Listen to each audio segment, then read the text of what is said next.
Ginpatigayon ang checking kag inspection sa mga boxes ng official ballots sang Martes, Mayo 6, 2025 nga pagagamiton para sa eleksyon sa Mayo 12.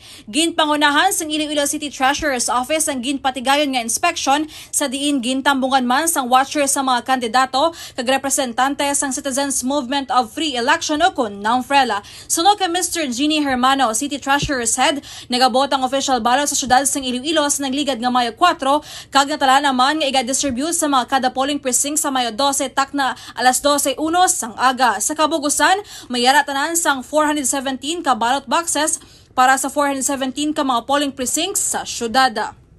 Samtang natala naman sa Miyerkules, Mayo 7 ang testing and sealing sa mga automated counting machines kung ACM diri sa Iloilo City.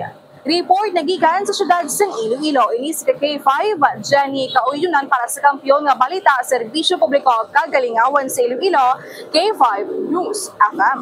Ang ining balita ang ginadulong sa inyo sang DTX Coffee Mix. Himo sa natural nga sangka pareho sang amarkuso, chia seeds, sugared cane extract powder. DTX Coffee Mix. Nakakapi ka na, naka-detox ka pa.